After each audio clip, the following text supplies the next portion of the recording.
Hola, mi nombre es Daniel Anaya, me encuentro en el Paseo Bravo, un lugar icónico para la ciudad de Puebla. En este espacio han caminado un montón de artistas, científicos, actores, estudiantes. Yo jugué fútbol en este lugar específicamente.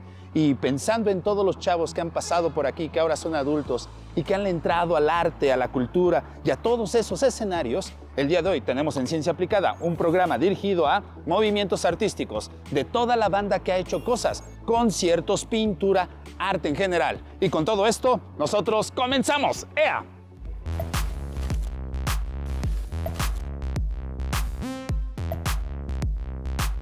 Jorge Drexler dice y dice muy bien: si quieres que algo se muera, déjalo quieto.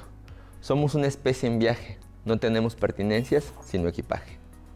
Pues sean bienvenidas y bienvenidos a esta nueva etapa de Puebla Científica, en la que vamos a explorar nuevas maneras de cómo comunicar la ciencia haciendo uso de la tecnología para detonar el apropiamiento de conocimiento. Yo soy Germán Díaz, ¿me acompañan en esta nueva aventura?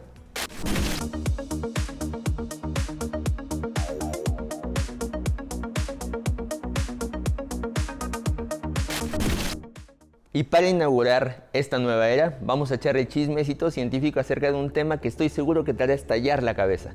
Hablaremos del vacío, pero no de cualquier vacío, sino uno de los tipos de vacío que es muy especial, porque efectivamente existen muchos tipos de vacíos. Por ejemplo, el vacío que existe en el espacio interestelar, que contiene apenas unos cuantos átomos de hidrógeno por metro cúbico, o por ejemplo el alto vacío que se logra en los empaques de algunos alimentos extrayendo con una bomba todo el aire que contiene para que de esta forma se conserven por más tiempo, o por ejemplo el vacío que dejó tu ex cuando te rompió el corazón, o el vacío cuántico, que es todo menos vacío. Pero comencemos por revisar qué decía al respecto el tío Aristóteles. ¿Te late? Una de las corrientes de pensamiento griego fueron los atomistas, que pertenecían a los materialistas, es decir, aquellos pensadores como Leucipo o Demócrito que creían que la materia estaba constituida de pequeños ladrillos indivisibles. De ahí la etimología de la palabra átomo, o sea, sin división, que formaban todo tipo de materia pero se movían en un espacio vacío. Esta idea era aborrecida completamente por Aristóteles, ya que él creía que no era posible tener un espacio sin materia en absoluto. Su argumento era muy válido. Él decía que si no existiera materia alguna, las velocidades a las que se mueven los átomos serían infinitas, al no haber rozamiento contra absolutamente nada. Esta idea aristotélica persistió durante muchos siglos hasta que en el siglo XVII la revolución científica, con los creadores de toda la cinética molecular de los gases, que incluía genios como Torricelli, Pascal, Boyle o el mismo Graham Hooke, analizaban las probabilidades de desarrollar un sistema de bombeo que permitiera aislar la gran cantidad de aire en la que nos encontramos inmersos, por lo que ya por ahí del 1700 ya nadie dudaba de la existencia del vacío, y por lo tanto la era del horror vacui, que significaba literalmente horror al vacío, comenzó a permear no solamente en la ciencia, sino incluso en el arte, y es justamente aquí el momento histórico que surge el estilo barroco. Este estilo barroco al que podemos encontrar en muchos referentes aquí en nuestra querida Puebla, donde no hay un solo lugar vacío al encontrar una sobresaturación de elementos. Pero la verdad tiene senderos muy extraños y la naturaleza se ha encargado de mostrarnos en repetidas ocasiones. Así que cuando la física clásica se encontraba en una zona de confort, al manipular las fuerzas de la mecánica newtoniana, al unificar la teoría electromagnética o al comprender la relación entre calor y trabajo, los científicos estaban orgullosos de sus logros, pero aburridos al pensar en el futuro de la física. Tanto así que el gran Lord Kelvin, aquel que nos regaló la escala de temperatura absoluta, esa que lleva su nombre, dijo en 1900 en una convención de la Asociación Británica por el Avance de la Ciencia: ya no queda nada nuevo por descubrir en la física. Todo lo que resta son medidas más y más precisas. Tan solo 5 años más tarde, en 1905, conocido como el Annus Mirabilis o el Año Maravilloso de Einstein, él escribe 5 artículos que le darían un periodicazo a la declaración de Kelvin, provocando que la revolución científica más importante de los últimos tiempos diera paso a la física moderna, en la que apenas después de unas cuantas décadas desarrolló avances inimaginables en un tiempo tan corto, dando lugar a teorías como la física cuántica, que termina por fundir cualquier cerebro que se asoma a sus linderos, trayendo consigo un replanteamiento de este vacío, haciendo que Aristóteles se vuelva a poner las gafas. Y ahora toca hablar de otro grande entre los grandes, Paul Dirac. Este genio taciturno de Bristol fue el creador de la teoría cuántica de campos, que en palabras muy simples se trata de que todas las partículas que conocemos, absolutamente todas aquellas que están en el modelo estándar, son resultado de excitaciones del vacío cuántico. Sé que suena muy complejo esto, pero vamos a hacer una analogía, ¿vale? Imagina que entras a una habitación en total penumbra. No hay absolutamente nada, al menos no en el universo de lo macro. No hay muebles, no hay luz, literalmente nada. Pero como tú quieres iluminar ese espacio, lanzas con muchísima fuerza tu celular contra el piso. Y de este choque de altísimas energías surgen todo tipo de fantasmas. ¿Qué ha pasado? ¿Se violó el principio de conservación de la materia y la energía? ¿Siempre estuvieron ahí? Pues una de esas varias maneras que los físicos tienen para dar lugar a la creación de partículas es el acelerador de partículas del CERN, ya que de acuerdo a la definición, el vacío cuántico es el estado de mínima energía en el que se encuentran todas las posibilidades de todas las partículas. A esto se le conoce como el mar de Dirac.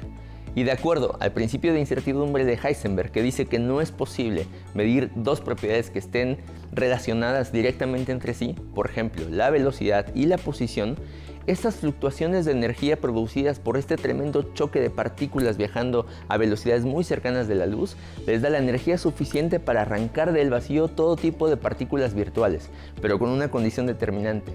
Solo es posible medirlas en un brevísimo lapso de tiempo. Entre más masa tenga la partícula que se creó, menos será la duración de esta. Por eso, el acelerador de hadrones necesitan miles y miles de choques para que los detectores puedan captar esas partículas creadas.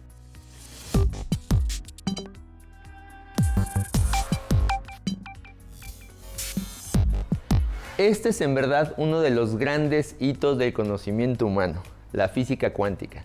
Pese a lo que se piense, es una teoría súper comprobada. Y aunque esto suene contra natura, es tan común hoy en día que la existencia de antimateria es algo relativamente normal. Pero ¿qué te parece si dejamos ese tema para otro chismecito científico? Muchas gracias y hasta la próxima.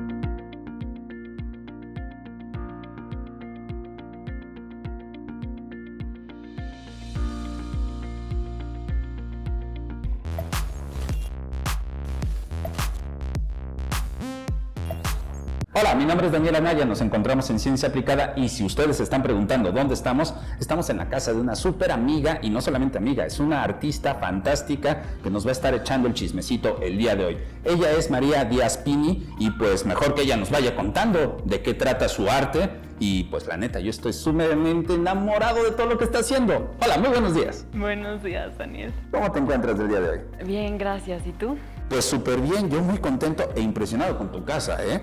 Y no solamente la casa, sino todas las pinturas que tienes allá atrás en tu estudio se me han hecho fantásticas. Y con esto mi primera pregunta. ¿Cómo surge, qué pasa contigo para que te dediques a pintar? Ok. Bueno, yo estudié ingeniería en logística y me gradué el año pasado, pero nunca me gustó mi carrera. Entonces, pues no, o sea, entre la pandemia y que no me gustaba, no busqué trabajo, entonces me dediqué a pintar. O sea, yo ya había llevado una clase, pero, o sea, siento que desarrollé más esto ahorita en la pandemia, entonces llevo un año pintando. ¡Wow! ¿Cómo haces? Yo siempre me he preguntado eso, yo soy muy malo para pintar, ¿no? Básicamente reprobé puntitos y rayitas 1, 2 y 3. Pero ¿qué pasa en ti como para decir, es esto lo que quiero hacer, es esto lo que quiero pintar, estos son los colores que quiero utilizar? Me decías hace rato lo del óleo, de la técnica, el tipo de papel. ¿Cómo escoges? ¿Qué pasa contigo en tu proceso? O sea, ¿cuál es el proceso creativo? Bueno, la verdad es que yo siento que existe a veces como el estigma, bueno, más bien el estereotipo del bloque creativo y no se te ocurren ideas, pero siento que siempre hay muchísimas ideas, sobre todo como yo hago como realmente escenas de películas y personajes famosos, pues siempre hay inspiración. Los colores, pues me baso en la imagen. Y, o sea, lo que te comentaba, que el óleo me gusta más porque, o sea, siento que es mucho de experimentar y quizás hay gente a la que no le gusta el óleo, pero le guste más la acuarela. O sea, sí, siempre es un proceso distinto para cada quien. Wow. Oye, yo entiendo que luego está el estigma social, hablábamos también hace rato de eso, de pues es que del arte te vas a morir de hambre, ¿no? Básicamente, y cositas por el estilo. Sin embargo, hay un montón de gente allá afuera, chavitos, chavitas, o gente adulta inclusive, que pues tiene como esta chispa, este deseo, ¿no? Y que luego, pues los amigos, los conocidos les dicen, no, ni eres bueno, o les dicen, es que eso no te va a dejar para nada, es un hobby. ¿Qué le podrías decir a toda esa gente? Pues creo que hoy en día todo es visual. O sea, con redes sociales todo se ha vuelto súper visual. O sea, si tú sales a la calle, en cualquier lado vas a ver arte, o sea, en los productos, o sea, está en todos lados. Entonces, la idea de que no se puede monetizar es una tontería, sobre todo con el internet.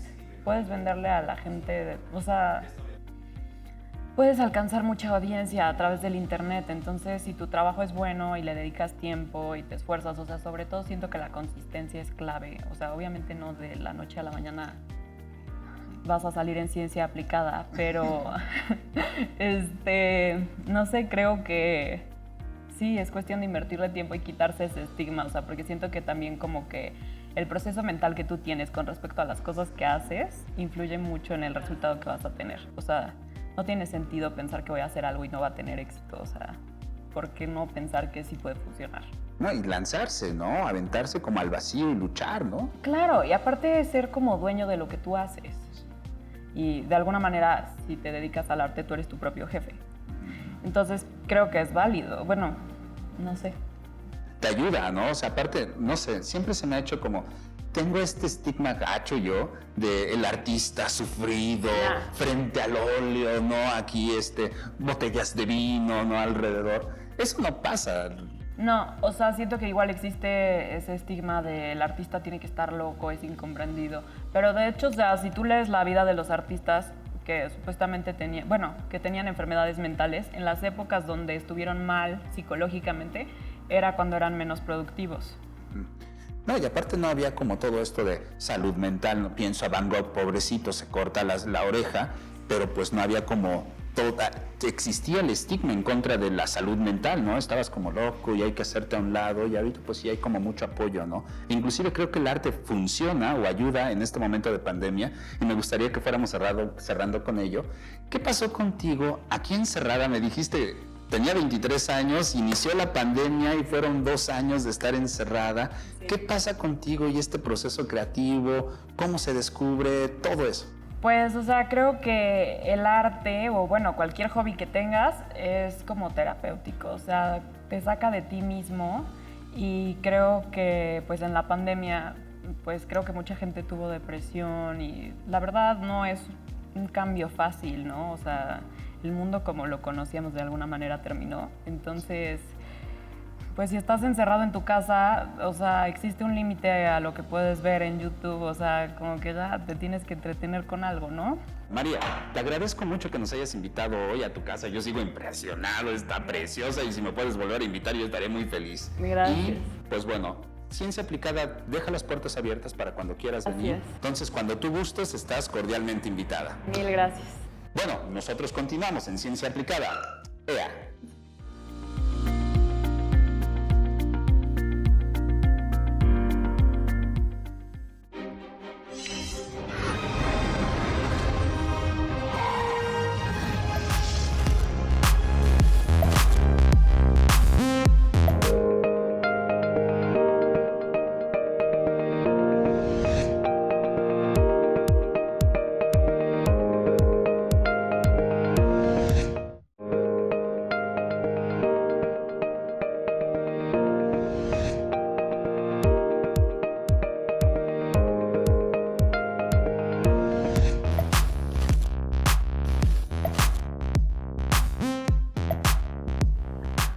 encontramos en Paseo Bravo, un lugar que ha sido escenario de diversos conciertos de rock y otras expresiones musicales.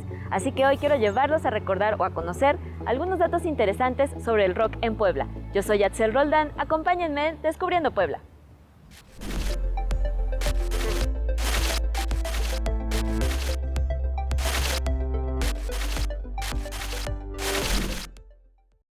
A veces se nos olvida que en esta Puebla, ciudad de ángeles, han habido expresiones culturales contundentes, que se han enfrentado a una sociedad que en ocasiones las tachó como inmorales, por ser fuente de rebeldía y de enfrentamiento con el status quo. Un ejemplo de esto ha sido el rock, y pensar en el rock de la década de los 60 y 70 es hablar de contracultura. La época de la contracultura se ubica desde finales de los años 50 hasta 1975 aproximadamente. Contracultura es el concepto bajo el cual se engloba un conjunto de movimientos, corrientes, formas de ser, manifestaciones y expresiones que cuestionaron los valores de la cultura hegemónica. En nuestro país, esta idea acompañó también a los icónicos movimientos sociales y estudiantiles de la época, aquellos movimientos de ideas revolucionarias y contestatarias, vividas en un ambiente optimista en el que se planteó la posibilidad de un mundo diferente. Si bien en el país es muy conocido el movimiento del 68, en Puebla se registraron movimientos estudiantiles desde 1961, en la búsqueda de la autonomía universitaria para la libertad de cátedra y otras demandas. Uno de los medios de expresión más fuerte de la contracultura fue el arte, específicamente la música rock, reconocido, según Sheila Whitley, como el mayor órgano de comunicación de la contracultura. El rock, para Juan Carlos Cortés Stefanoni, más que un género, es una actitud. En el caso específico del rock progresivo, es una actitud experimental y progresiva.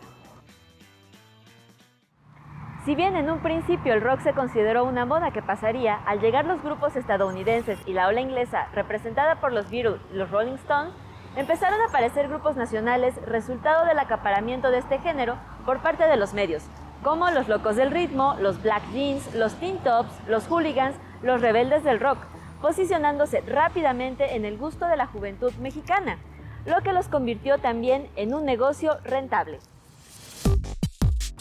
En los 60 Puebla vivía en una calma relativa. La gente acostumbrada a una rutina sentía que las cosas debían seguir tal y como estaban. Había un auge en la industria textil. Además empezaba a existir diversificación de nuevas industrias. Un ejemplo de ella fue la instalación de la planta armadora Volkswagen. Todo parecía ir en dirección necesaria para la modernidad y el progreso. Gobierno, élites e iglesia eran el trinomio perfecto para el camino estable. En el plano privado, las familias poblanas tenían un control patriarcal férreo. Humberto Sotelo afirma que la sociedad se caracterizaba por su miedo cerval a las transformaciones que se presentaban en el país y en el mundo. Sin embargo, la década de los 60 significó una época de cambios en varios niveles que provocaron, en mayor o menor medida, inestabilidad política y social. En este contexto, la Universidad Autónoma de Puebla y parte de su estudiantado se sumó a las luchas sociales, lo que originó una polarización interna. Además, la búsqueda de la autonomía universitaria fue otro factor que provocó el enfrentamiento de dos grupos estudiantiles, los carolinos, que eran tildados de comunistas, contra los FUAS o Frente Universitario Anticomunista. Jóvenes apoyados por empresarios, conservadores y gobierno local, y que estaban en contra de la autonomía y de que la universidad se inmiscuyera en luchas sociales. La autonomía se consiguió en 1961, iniciada por la aprobación de la Ley sobre Producción, Introducción, Transporte, Pasteurización y Comercio de la Leche, que sacrificaba a los pequeños productores lecheros en beneficio de los monopolios, obligándolos a entregar su producción a grandes plantas pasteurizadoras. Finalmente, la participación de los universitarios en el movimiento estudiantil de 1968 tuvo como resultado una visibilización de la juventud y sus inquietudes. Dentro de este ambiente, el rock comienza a abrirse paso en Puebla y se empiezan a crear los primeros grupos del género. Así, los Demonios del Rock, los Teddy Gangs y los Spiders son considerados como la triada de agrupaciones pioneras de la ciudad. Después surgirían los Flyders, que practicaban en un amasijo de pan por el mercado La Cocota, los Misfits, los Sunboys y los Golden Twist. Y municipios como Tehuacán originan a The Wheelers. Un lugar en el que se gestaron diversos grupos de rock fue el Centro Escolar Niños Héroes de Chapultepec, CENCH. Esto puede explicarse por los talleres de banda de guerra, lo que sugiere que la música fue un elemento importante y presente en la institución. Algunos músicos profesionales se quejaban de la incursión de jóvenes sin educación musical profesional y los empezaron a culpar de un supuesto declive para el músico. Estos primeros grupos estaban más influenciados por el rock and roll de Elvis o de Bill Haley. Muchos de los grupos se presentaron en el Sench, en el Parque España, la Normal del Estado, el Sindicato de Ferrocarrileros, de Electricistas, el Club de Leones, la Cámara Junior y en los balnearios de la ciudad. Después de 1964, con la invasión británica, se registraron modificaciones en el sonido de las agrupaciones poblanas y surgió en la escena rockera, por ejemplo, la banda El Problema. Sus integrantes iniciaron en la escucha de este género de manera clandestina, a escondidas de sus padres. Al finalizar la secundaria, decidieron tomarse en serio hacer rock. Ellos cuentan que los discos de los Beatles influyeron de manera importante en su formación sonora. Se cuenta que este grupo pregonaba ideas consideradas comunistas, de izquierda. Popo Mendívil cuenta que su único objetivo era hacer rock. Puesto que todos los humanos son directa o indirectamente animales políticos, según ha recordado en palabras de Aristóteles, pero su forma de hacer política era a través de la música. Para los rocanroleros poblanos promedio era complicado conseguir instrumentos. En muchas ocasiones se tenían que hacer excursiones a la Ciudad de México para conseguir lo requerido en Casa Bergkamp. En Puebla solo lo podrían adquirir en Centro General, ubicado en la 2 Poniente, pero esto sucedió en 1962 y antes de ese año la tienda solo se dedicaba a la venta de discos. Para las autoridades locales, los puntos de reunión de la juventud poblana fueron considerados focos subversivos, sobre todo en épocas del movimiento estudiantil. Había lugares a los que los jóvenes de la época acudían para escuchar rock y pasar un buen rato.